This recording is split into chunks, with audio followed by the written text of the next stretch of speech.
Ladies and gentlemen, boys and girls of all ages, welcome Scott Bender to the 100% Humboldt podcast. Hi, Scott. Hey. Good to see you. Good to see you, Scott. So we were reminiscing before the show. Scott and I go back when I was an ad salesman up in Arcata, California, and you worked for Jim at Blue Max Pizza.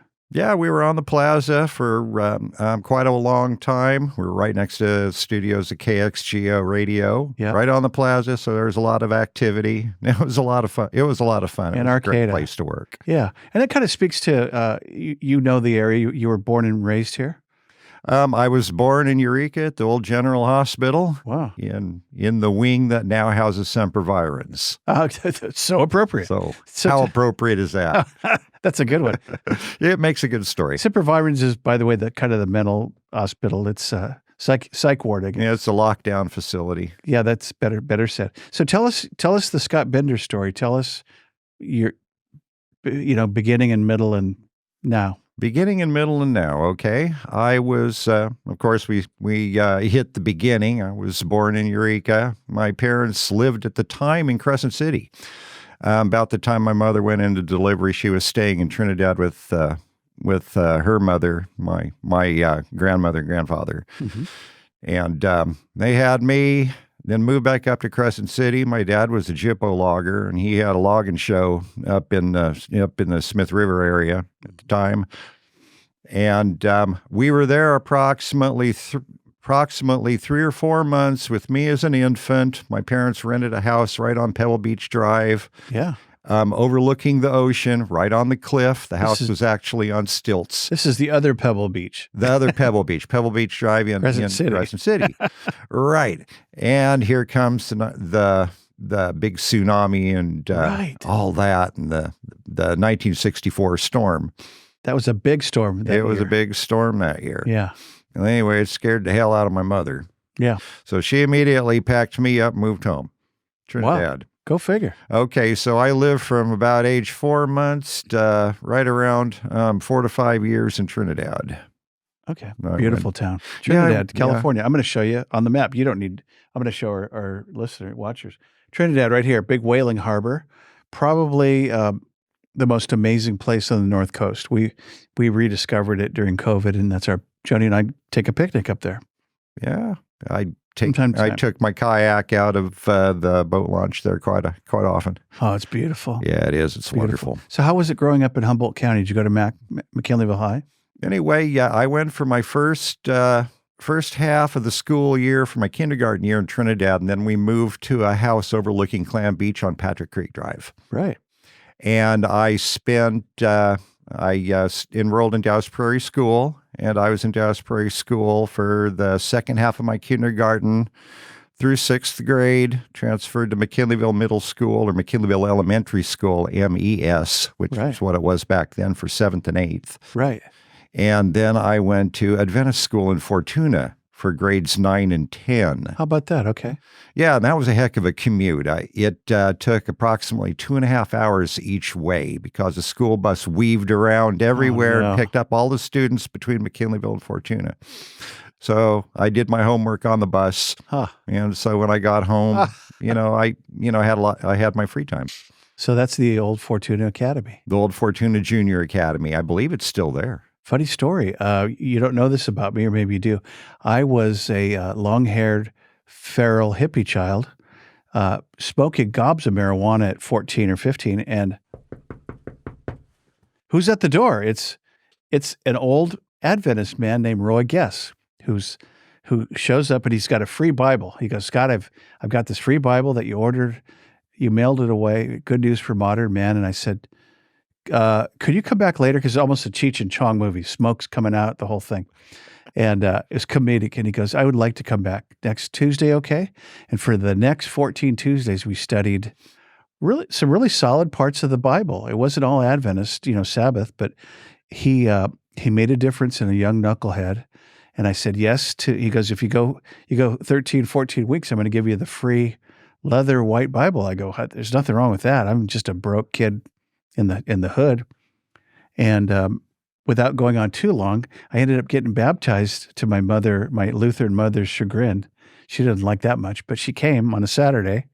And it wasn't too long thereafter where it just wasn't quite a fit, and I fell for a young Greek girl in Chula Vista. Whole other story, but my Adventist common ground with you. There we go.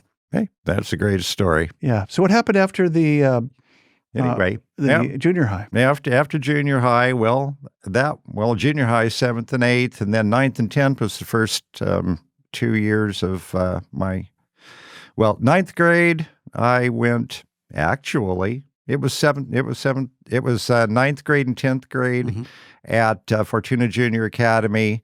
And then I did one semester of my junior year up at Milo Adventist Academy in Days Creek, Oregon, which is a little east of Canyonville. Is that a live-in deal? Near Roseburg. Huh? Is that a live-in deal where you live? Oh, yeah, I lived in a dorm. Okay. Well, anyway, yeah, I didn't get along very well up there at all. Yeah, I would totally understand that. So today, one of your claim to fame is you're an MCSD. Are you the president of the board up at the Water District? I assumed the board presidency on January 1st. And Nick, we have the president with us. That's awesome. And for you folks out there in Iowa, McKinleyville sits right up here in a little north of Humboldt Bay. Here's Eureka, the county seat, McKinleyville. I live in McKinleyville. Okay. You live in McKinleyville. I do. And you have a big heart for McKinleyville. I do. Yeah. Well, I was, it's my home. I spent, almost my whole life there. After I got out of high school, I went straight into the Air Force. And I did a tour in the Air Force, and I came back and I lived in Eureka for 6 months, Arcata for probably close to 10 years. How about that? And then my wife and I bought a house in McKinleyville in 2001. Brand new house. Wow. I'm still there. Yeah. Can't afford to move. Yeah, you can. Right. Right. But anyway, I spent a career in the restaurant industry. I worked for Blue Max Pizza, of course, and I ended up being a manager after a while. We did move down to 11th and K down by Earl Miranda's insurance agency. That's here in Arcata, right over here. Anyway. Yeah, and Cahill Shell. What a great guy Earl was. Yeah, Earl and Pat were what a nice great. Man. And Brett, he's a great guy too. Old time Arcata insurance guy. Old time insurance guy, fire department captain. Yeah, the whole bit. He volunteered for the Arcata Fire District for a long time. So when I started as a State Farm agent, he came in to say how proud he was of me. And, hey, that's awesome. He was already retired, and I go, man, I haven't seen you in years. And he came by and he made a special trip to come in and say hi. And he noticed an article I'd written in Time Standard about Ron Pileggi, who was the owner of the Tri-City paper that I worked at. So that's how I knew Earl. And he came by, what a class. And my brother. And your brother. Yeah, absolutely. Yeah, Brian. So we have a lot of connection because Brian and I knew each other, worked together. And then I couldn't quite throw a stone from my house on Dow's Prairie way at the end 2 years, but it wasn't that far away. No, we were probably 3 or 4 miles away as the bird flies. Maybe less. Yeah, it was right there. That's such a beautiful part of McKinleyville. Oh, it is. It's great. So let's talk about McKinleyville. So do you want to say restaurant career, and then you've done IT work as well? Well, yeah, I did that. My wife and I were living in Arcata. I had just bought a mobile home out in Valley West, and we'd just got together, Christina and I. For those of you on the internet who know me, you know her as Miss K. It's Miss K. She's amazing. We were in Toastmasters together. Huh? She and I were in Toastmasters. Right. Yeah. She was. Yeah. And she was president of Toastmasters. She was. She's a great speaker.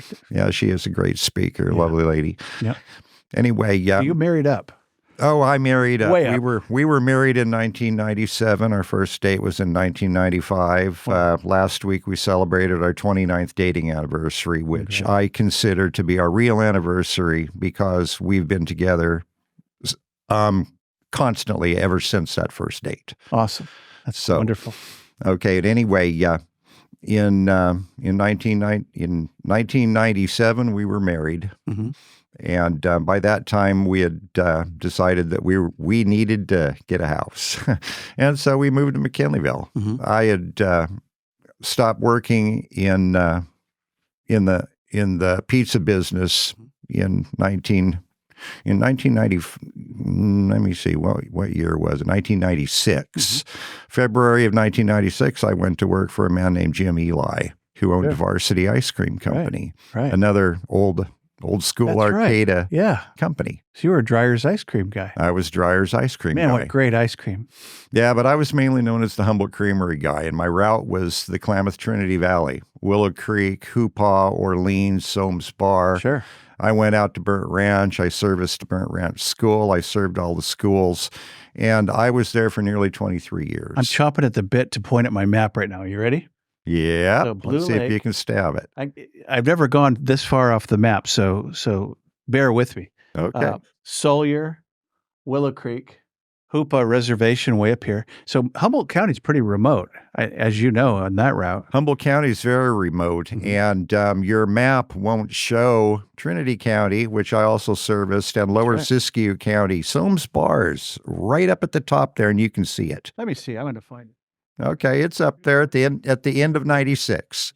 Orleans, Soames Bar. County line. Yep. Right up in the corner. Right. It's about 200 yards northeast. The store's 200 yards northeast of the county line. Wow, that's a long drive. Yeah, it's a long drive. It's about an hour and 45 minutes from Soames Bar back to the depot in Eureka. I'm excited about two things. In my Peterbilt. Maps and geography and ice cream. Yeah. I kind of get a little excited here. No. So you were the ice cream man.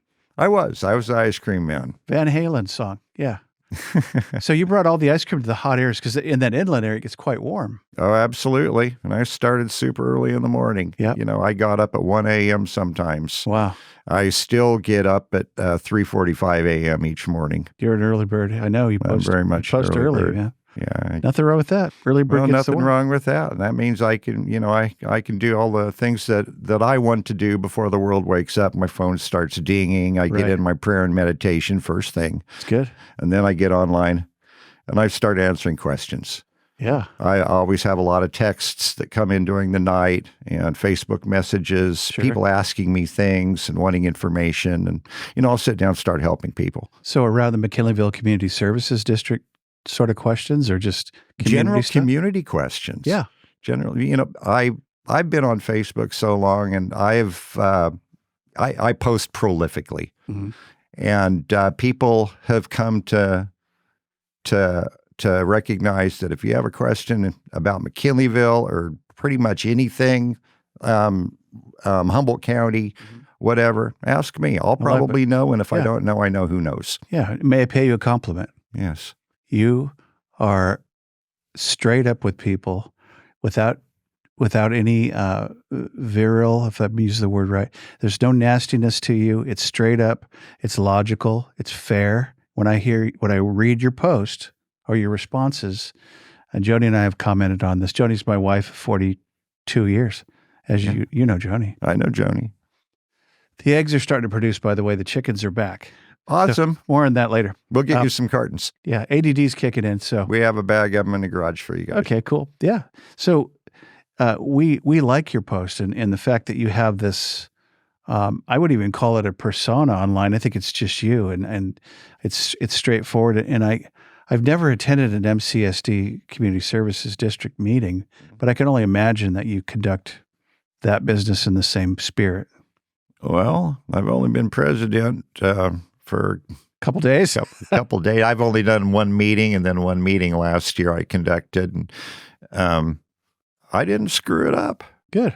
Didn't crash. The meeting did not crash. No, I run a lot of meetings anyway. I've been involved. I was appointed to the Measure Z committee for the county by Supervisor Madrone. And the Z measure, explain that to our listeners. Okay, Measure Z is a half-cent sales tax that's county-wide that pays for public service enhancements, sheriff's positions, county roads, debris disposal, and that type of thing. Okay. And notably, the Hoopa ambulance. How about the Canal Medical Centers we heavily support. Okay.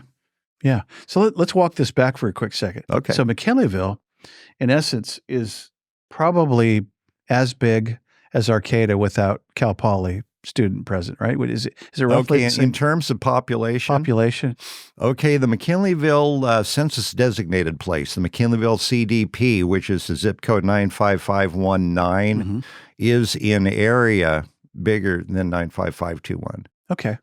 And yet we're not incorporated yet. Yet we're not incorporated. And we're going to get there in a minute. But I want to hear about your involvement in the community the last 20 years, because you've been on that McKinleyville. I don't even know the name of the committee. That's how involved I am, because I've been a working stiff for 40 years. But Joni's really wanting to get involved with that. Is it the future, the visioning committee that it's talking about? You're talking about the McKinleyville Municipal Advisory Committee. Yes, sir. Colloquially known as the MCMAC. MCMAC, that's it. I've attended a lot of meetings. I am on the committee as an alternate. I have participated, but I haven't participated as a full member. And they're kind of steering the future, or garnering ideas for guiding us into a glorious future. Right. They're revisiting the idea of incorporation right now, and they're putting together funding and planning for an initial feasibility study. Gotcha. To see if the numbers work. Right, and this is in cooperation with Cal Poly Humboldt. Right. This Dr. Joshua Zender, who they're working with up at Cal Poly, has already conducted some studies, and they're pointing toward. He was pointing it toward it being feasible for McKinleyville to incorporate when compared to other cities not in the Humboldt County area that have done so successfully. Gotcha. So you've got formerly HSU, now Cal Poly. Right. It's kind of a running joke on the podcast. The artist formerly known as Prince. The university formerly known as Humboldt State. I got used to the name change just as fast as I got used to 2024. Yeah. Okay. It's Cal Poly Humboldt. It's Cal Poly. Yeah. Of course, I'm not an alumnus.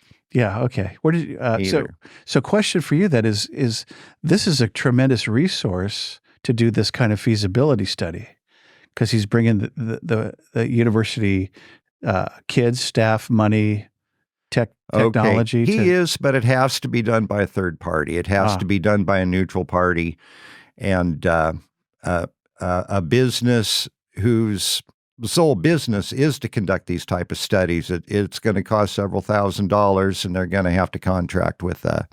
I got you. So it's a little more complex than right. But anyway, the MCMAC committee has a subcommittee that they have put in place called the McKinleyville Incorporation Exploratory Subcommittee, the MESC. They love their acronyms. That's kind of an acronym too. Yeah, that's the most silly acronym It's a long one I've ever heard. But anyway, it's comprised of members of the MCMAC, and there's some members at large from the public. Jesse Miles from the Chamber of Commerce. Sure. She's great. Participates. Jesse, shout out. Dr. Zender, and they have their own subcommittee, and they're the group who is pursuing the incorporation. Gotcha. Under the leadership of the committee chair, Lisa Dugan. So what's your guess in the next 10 years? Do you think it'll happen? I don't think it'll happen. No. Do you think it'll happen someday?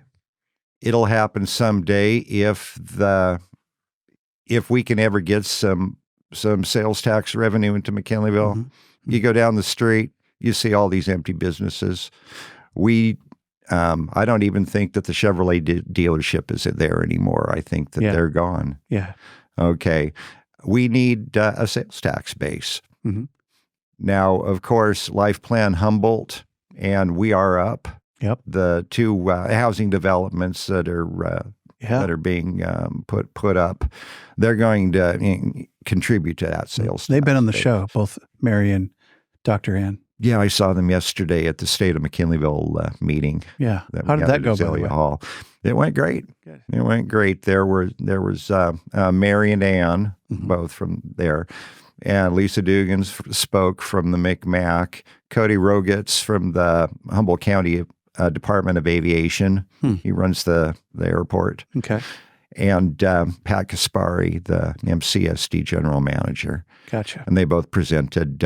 Lisa presented on the incorporation, and of course the two housing ladies presented on their developments. Right. Cody on the future of the airport and the improvements being made. He's got $50 million to spend. Wow. For runway improvements. The IFR improvement. Is that the technology that? Yeah, the technology that lets them fly in without being able to see. Yeah. The instrument flight rules. And the history of the airport, it's a World War II trading base because it's so darn foggy. Absolutely. It was started by the Navy. Yeah. Yeah. It was Navy. I never knew that. Learning how to fly in the fog. It was originally a naval installation. Yeah. And if any of you have flown in or out of Humboldt, know that you might miss a flight every once in a while because they either don't get here or they can't get out. Yep. Last time I flew back into Arcata, we were diverted to Sacramento. This was a couple of weeks ago. And we got fuel, and then we were able to come back to Arcata. It had cleared enough for us to land. Oh, that's pretty good. So, yeah, we dodged a bullet there. I remember they were going to cancel the flight in San Francisco to Arcata. Right. And I called my daughter, Abby. I said, Abby, go outside real quick. Look outside. She goes, Dad, it's completely clear. I go, thank you.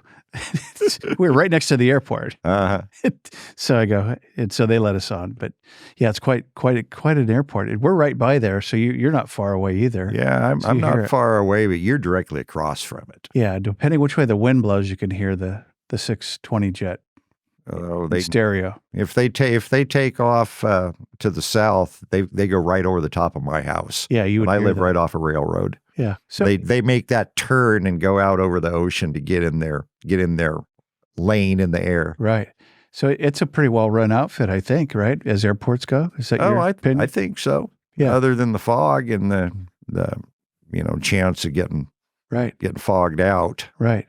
So McKinleyville has a lot going for it. It's got beaches, it's ocean, it's got a regional airport. We just don't have a lot of retail or manufacturing yet, but are we zoned for some of that stuff? We are zoned for some of that stuff, but mainly I think that we're being zoned for housing. Okay. We've always been known as a bedroom community anyway. Yeah. And the county is using us as a place to fulfill their share of the housing that Sacramento says that they've mandated, right? That we have to, the housing mandate. Interesting. So are there those that fight that in McKinleyville that would say, hey, why are you sticking all this development here? Or? Oh, there are those who fight it. There are people who want to fight urban sprawl, so they want to build up. Right. And they're very much into what's called form-based code. Uh-huh. And that's what we're seeing at the Gateway Project in Arcata right now. They're, major proponents. Is it going up or they're building? Building up. Yeah. And making very high-density housing. Well, that's what the new dorms are going to be, right? Right off the 101 there at Cal Poly. Yeah. Yeah. So who else is on the board with you? Okay, on the board at the MCSD, there's Director Greg Orsini, sure, who's the former general manager there, and Dennis Mayo, local rancher. There's Jim Beitman. He's a retired educator and professor. Mm-hmm. And there's David Couch, who's recently retired from the city of Arcata. He was wastewater treatment plant operator, supervisor. Do these guys all play nice in the sandbox, generally speaking? We have a wonderful board. That's great. We get along real well. We're somewhat ideologically different, but we're all very fair with one another, and we use our reasoning power, and we cooperate. Mm-hmm. Love it.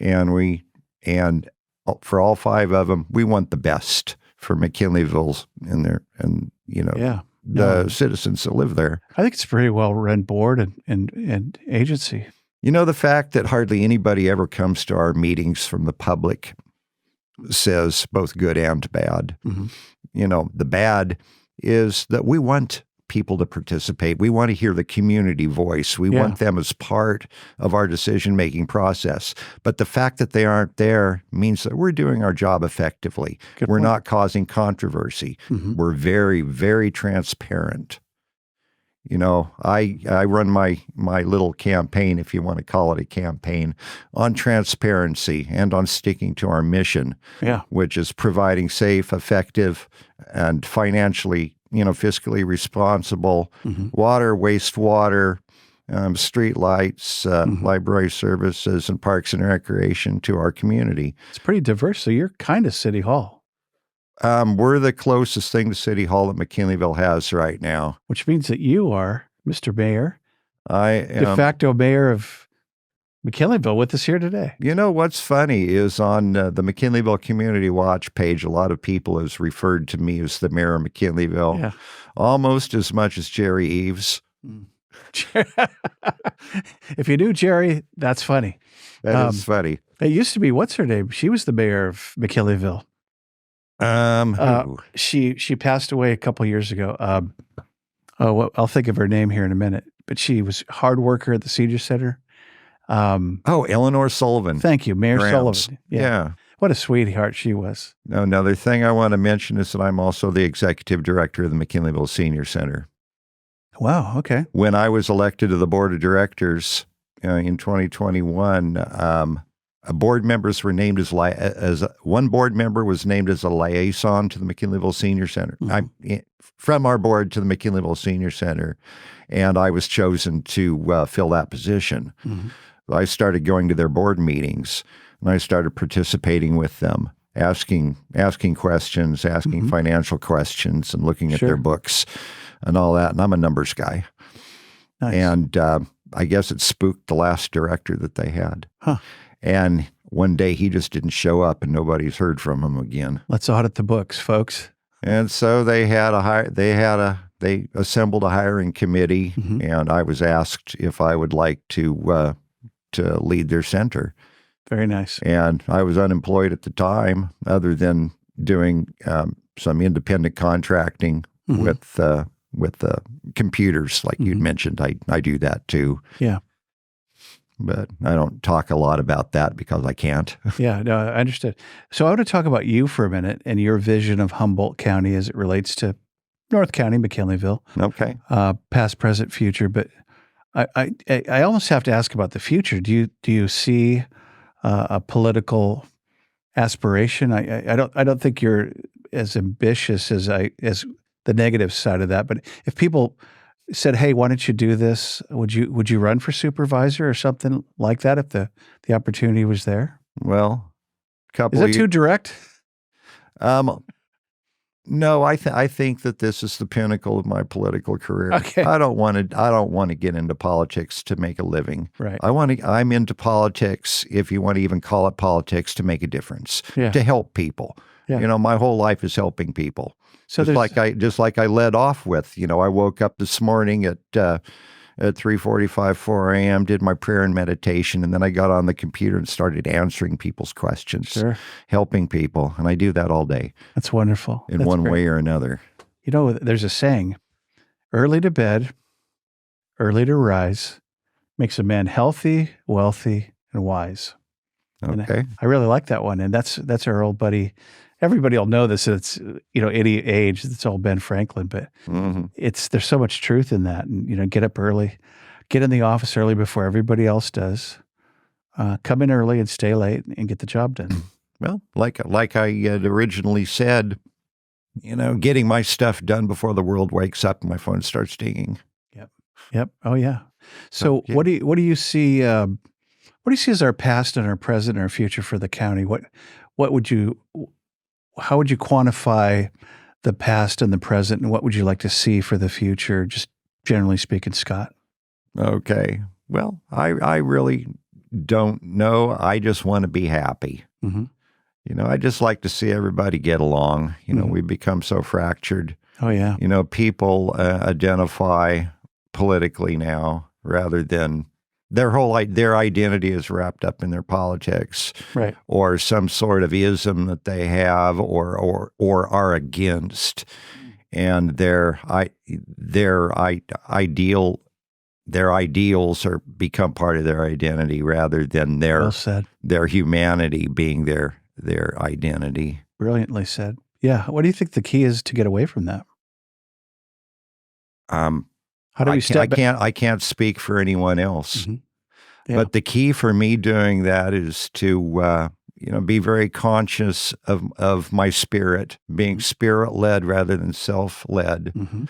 For so many years, I was selfish and self-centered, and all I thought about was myself, and I was afraid of losing what I had, and I was afraid that I wouldn't get what I wanted. And it led me down a dark path where my solution was alcohol. Tell us more. Okay. I started drinking when I was in the Air Force, and I found out very, very quickly that if I took some drinks, 1 or 2 beers, I couldn't stop. Yeah. Until there was no more supply or I got cut off. And not long after that, I found that I had to drink every day. Yeah. So I developed alcoholism very quickly, and I battled that for quite a while, for nearly 35 years. Wow. And you've been sober now how long? I've been sober a little over 5 years now. Attaboy. I ran into a group of people who helped me out and taught me how to quit drinking on a spiritual basis. Nice. And so I'm very much spirit-led. I'm not self-led. My goal every day, living one day at a time, is to be of service to others. Amen.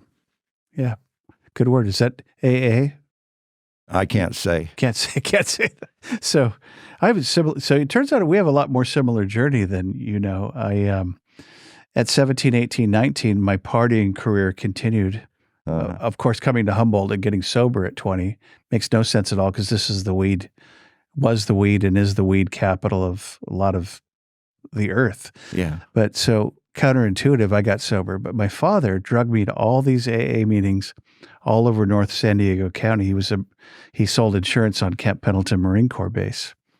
And he lived in Oceanside, and I would visit him, and he would haul my butt to meeting after meeting after meeting. And I go, what are these drunks, man? These guys, why can't they handle their alcohol, Nick? What's happening here? And I can hold it. I can drink a lot of Heineken and pull it together here and smoke some weed too. And little did I know that I had developed a problem. And so his influence very quietly, he was zero pressure, zero lectures, was a difference maker. And Joni and I were sober for 30 plus years. And thanks, Dad. It was awesome. Thank you. And so the program has been good. Whatever program we won't name has been great for you. Oh yeah, yeah. No, you were good. You were great then, but now it's like sobriety.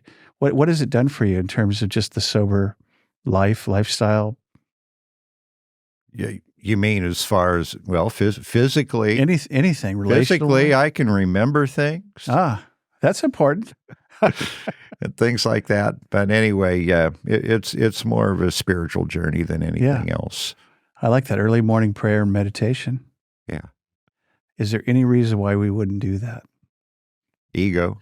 Ego is... I can do this myself. Yeah, that's right. Well, I tried that for how many years and it never worked. Yeah, how's that working for you? Yeah. Joni's father, Tom, he battled alcoholism his whole life, and he died 3 years ago at 81, and he said, and he would go to all the meetings, so he had all the sayings. Your ego is not your amigo. That's a good one. I like that. And the other one was, Nick, never go into your mind alone. It's a dangerous place. And I thought, yeah, that's pretty good, Tom. So he had all that AA culture that he downloaded and struggled his whole life against that beast. And anyway, different story. Different guy. So what would you like to see for the county going forward? People getting along and the division, the fragmentation. Okay. Well, I'd like to see the industry being developed that not only pays a living wage, but is also earth-friendly. Okay. We don't need to kill the earth in order to make a living. No, that's true. Right. And I just want to see people get along better, and I don't see it getting any better. Yeah. We've become so fractured, and people's identities are so wrapped up into their particular brand of politics. They're isms. I like that. And they're isms. Yeah, a lot of isms out there. There are a lot of isms, and there's more being created every day. Right. Yeah. But anyway, I'd like to source that, where that comes from, but that's another podcast. What do you see for? You see homelessness in McKinleyville, of course. I do see homelessness, and that stems directly from the lack of mental health care in California. Mm-hmm. And I can just speak for the state of California. I know that the governor has spent an incredible amount of money on mental health care just as of late. Right. And, we have yet to see that effect here in Humboldt. And I don't think that they've been seeing too much effect in anywhere, San Francisco, Los Angeles, Sure. It's the mental health care. The lack of mental health care Mm-hmm. is driving most of the problems we see, from drug abuse to homelessness to Mm-hmm. crime. To crime, yeah. And we have a great sheriff's department. Speaking of which, And we they do seem have to a do a great great job where Yeah. we're at. We do with the staff that they have, Mm-hmm. and with the legislative latitude that they have, Mm-hmm. which is pretty much crippled by Sacramento and the voters. Mm-hmm. Mm-hmm. And I think Sheriff Hansel's done a great job. He was on the show. He's what a great guy. I watched his podcast. Yeah, he's a sweet guy. I liked what he said. Yeah. Then Larry Doss said something that I think bears not, it doesn't quite relate, but it will in a minute. He said that Humboldt's got grit. And I like that it's an old fashioned word, grit. It's like gumption. Mm-hmm. It's like there's still a bit of grit here. And maybe that'll help us. Well, you can take the knocks and come back a little bit stronger because of it. Mm-hmm. Mm-hmm. That's the idea. So we have homelessness. How about a housing crisis? What do you see on that horizon? What are you hearing? Well, we're building, and in McKinleyville, I'm not sure if we're going to be able to solve housing crisis or not. It's gonna take an economic change. Yeah. Mortgage rates are way too high for anybody to buy right now. The price of housing and the wages are so disparate Mm-hmm. that kids, when I bought my house in 2001, it barely over 20 years. Yeah. You guys bought it for a song. Yeah. We bought it for a song. Yeah. And then now, it's nearly tripled in cost. Yeah. And wages aren't keeping up with inflation. Right. And try to sell it and then go live somewhere, because then you'd have to live somewhere. Well, we can't afford to move. Yeah. You'd have to go to Tennessee or back to North Dakota or somewhere. And that's a no-go with the wife. That's that dog don't hunt. No. Besides, I've already committed to McKinleyville. I'm not going anywhere. Yeah. Let's go down memory lane for a minute. Would you be willing to talk about a few personalities over time in McKinleyville? I'll start with Opie. Oh, sure. I thought Opie was a nice band. Coffee's always on. Coffee's always on. He was our car salesman that one day wanted to have his own new car dealership. He had a used car dealership. Yeah, didn't he work for Ivor Isaacson? He did. And then he had a little dealership or ran Fortuna, but he came up.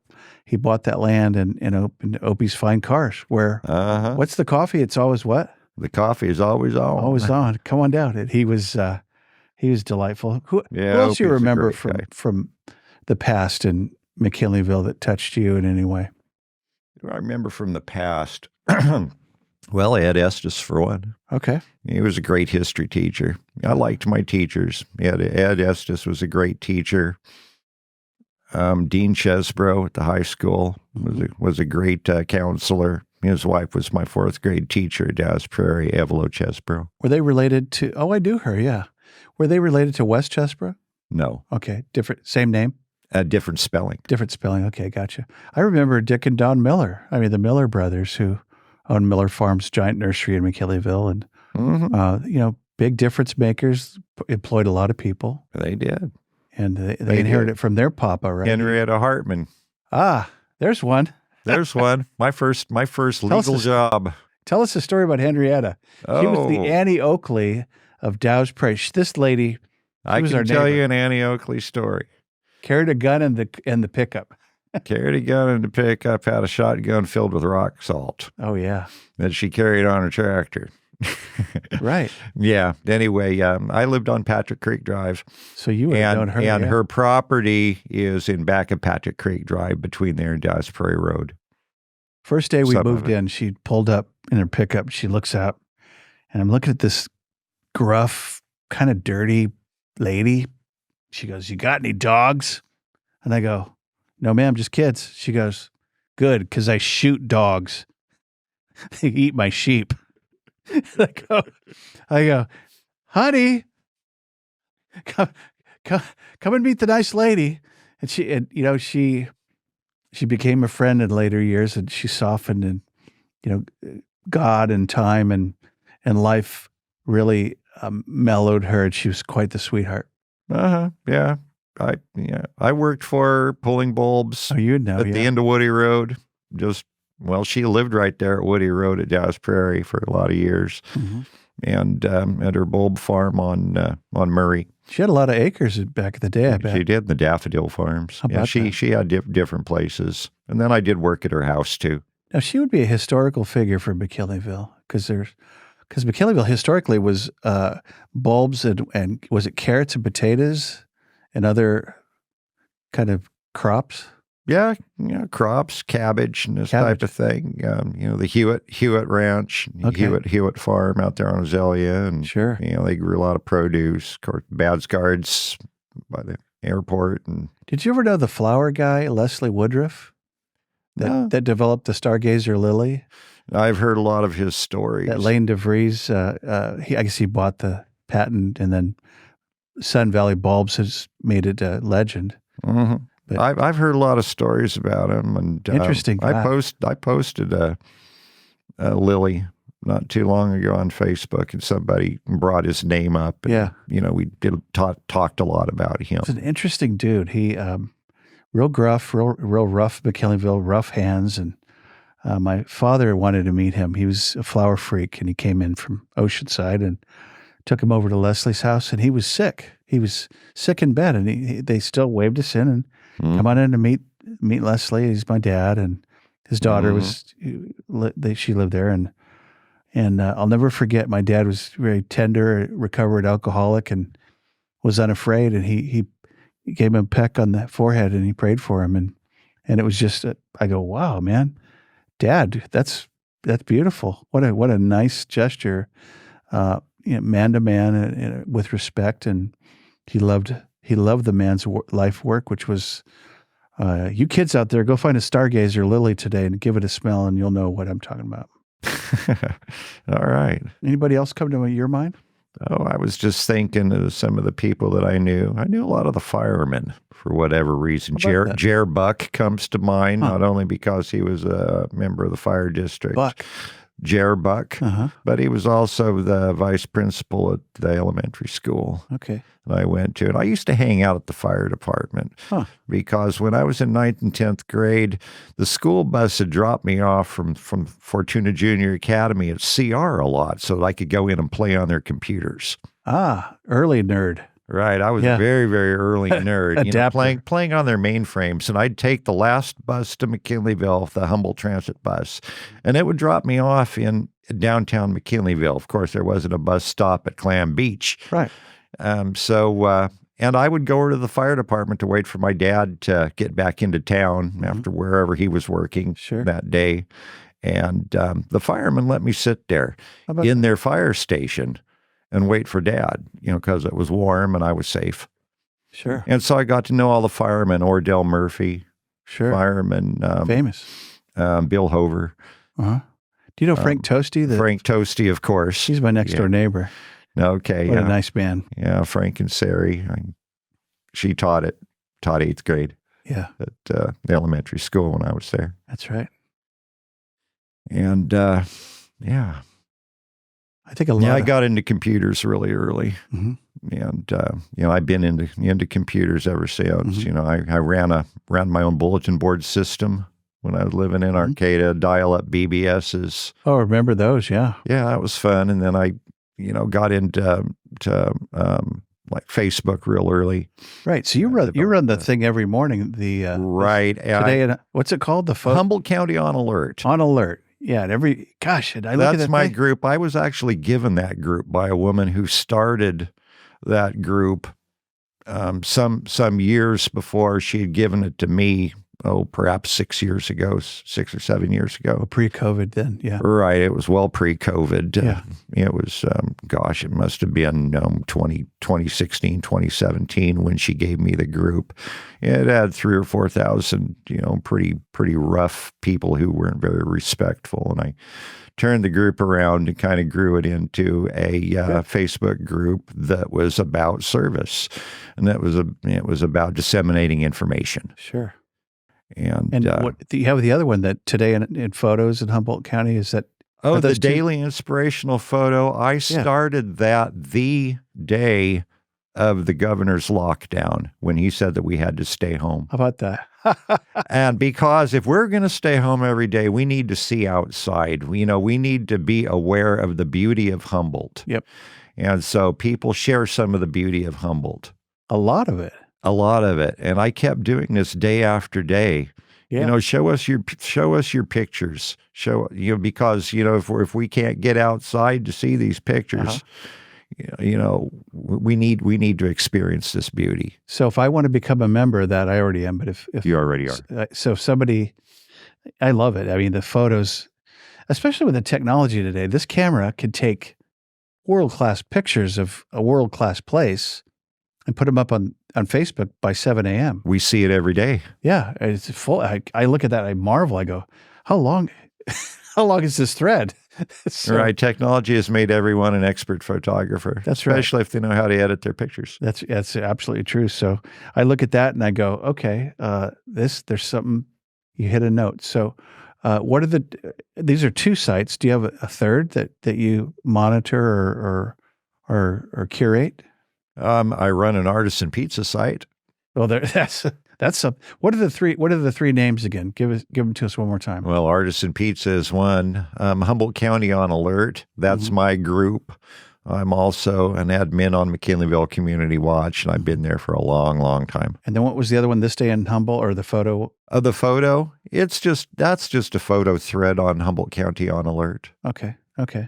Yeah. So you oversee that and I guess monitor and throw spammers out or whatever a Facebook guy. We cleaned that group up a long time ago. Yeah. There's three other volunteers who help administrate that group. Gotcha. And troublemakers don't stay. Yeah. It's known as a very respectful group, and that's why it's so large. It's the largest Facebook group of its kind in the North State. Wow. How about with nearly 36,000 members now. Wow, that's really something. Just a help group. Yeah, and then the antithesis of that would be Loco and its threads of lunacy. It's threads of lunacy with trolls. Well, Loco's has very selective censorship. Yeah, and Kim Kemp's site, Redheaded Black Belt, she very rarely ever censors, so all views go there. Mm-hmm. Mm-hmm. Yeah. And they're both, I guess they both have their own journey. But yeah, no, I'm really glad that you do that because those photos, I look at some of them, I go, how did they get that picture? That's a beautiful ocean wave, in the morning, snow on the beach. You never see that picture. No, hardly ever. Yeah. So thank you for doing that. So who is Scott Bender? In terms of what?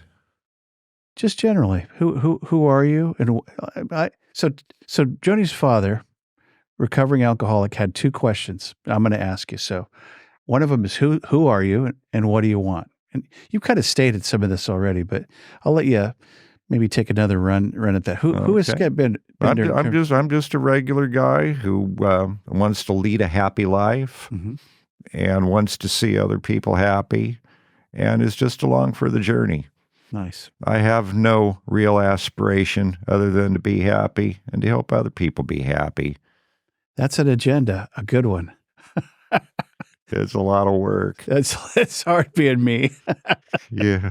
Yeah, no, it's a worthy effort. Yeah, but I just help wherever I can. Yeah. So what are your favorite, if I were to ask you some favorite Humboldt stuff, including McKinleyville, what's your you're a pizza guy, so you're an artisan pizza.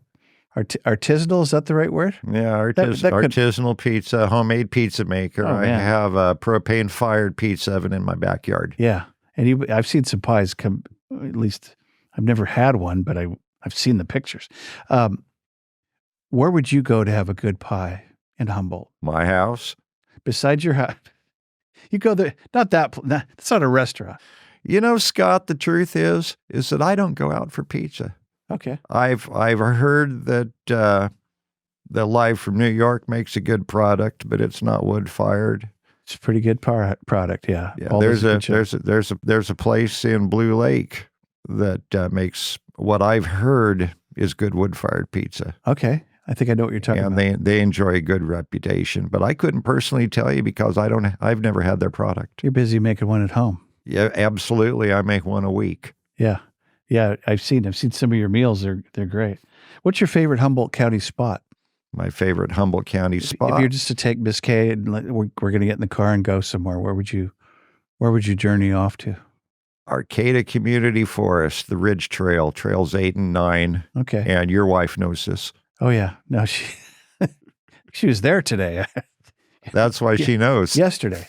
No, actually, they went down to Bull Creek yesterday. Oh, did they? Yeah, let me show you where it is on the map. Okay, I know where Bull Creek is. I don't even know where it is offhand. It's down in here.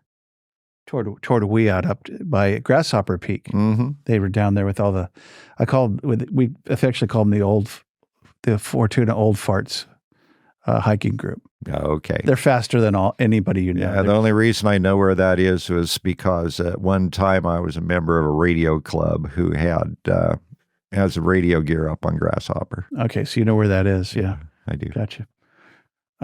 Any regrets in your life?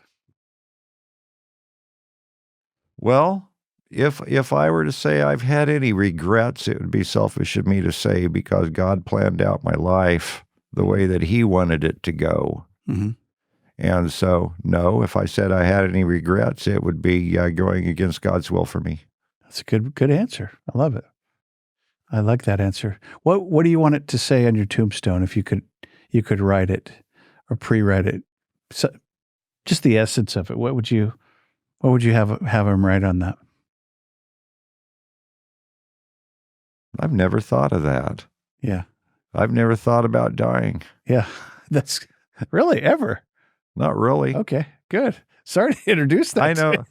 Maybe not. Maybe that's a great thing. I know I'm going to sometime, but I likely won't know. I don't get to choose what day I die. Good point. I don't have an obituary written. That's good. Okay. Although I know some people who do. Some of us pre-write them. Yeah. People are hardcore. Yeah. Well, let's talk about death for a while. That seems appropriate. it's like, we've not gone here yet. So yeah. Of all people, you would play it straight up. The other thing that Joni's dad said, I don't know why he's coming into this podcast today so much, is nobody gets out of here alive. That's right. like an old crime show. They're the only things that we know for sure. Yeah. Death and taxes.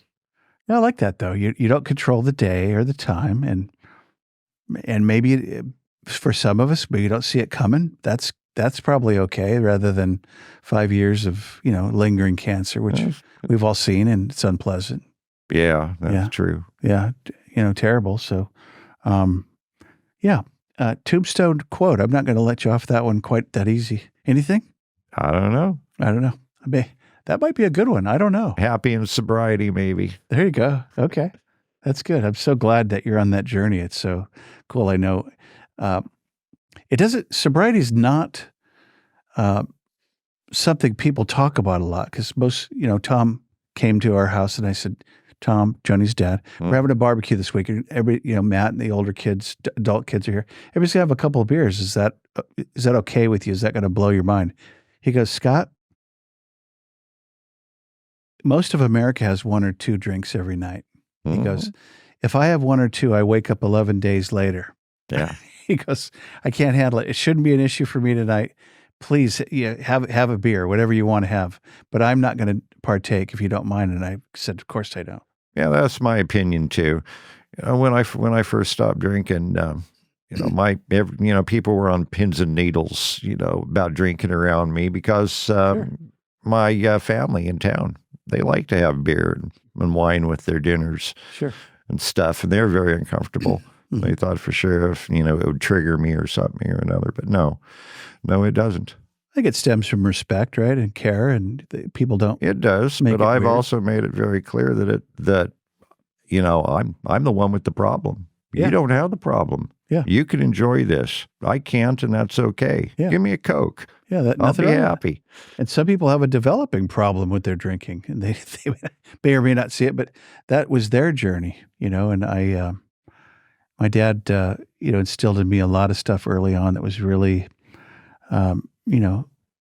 personal responsibility. I think you haven't said those words yet, but I know that you're all about personal responsibility, whether or not you're serving the community or commenting on Facebook. And I was taught ethics by my dad, by example. Yeah. So. And accountability. We're all accountable. We are all accountable. Whether we know it or not. Along with honesty.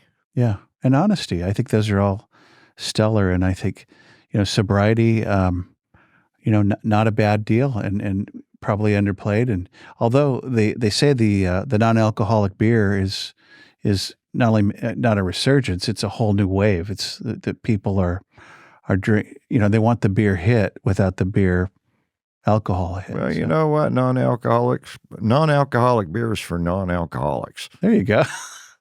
So we'll just let them go ahead and drink that, and I'm just going to enjoy my bottled water and your Coke and my Coke and all the coffee I drink. Funny, Jody's dad. One more time, hey Tom, wherever you are in heaven, bless you. You're on the show today. He drank Cokes. He got sober, and Jody would pick up. I go, what's the Coke to in our fridge? She goes, my dad's coming to town. Oh, okay. He's the only guy. He would never touch coffee. He goes, how do you put that in your body? Coffee? That's awful. Starbucks. What are you talking about? And I go, look at you chugging a 6-pack of Coke. Who's talking here?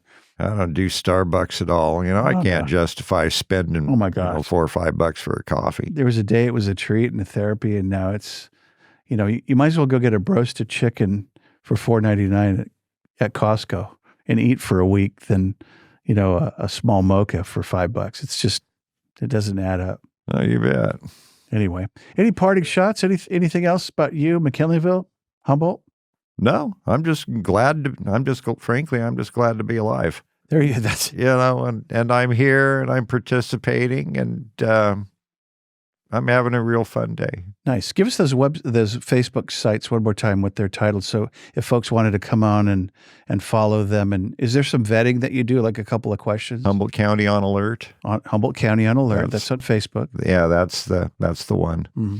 The only vetting is that you be a local person. Okay. Good enough. Well, Scott Bender, thank you for coming to the 100% Humboldt podcast. You bet. Thank you for having me. All right. We'll see you soon. Thanks again. Okay.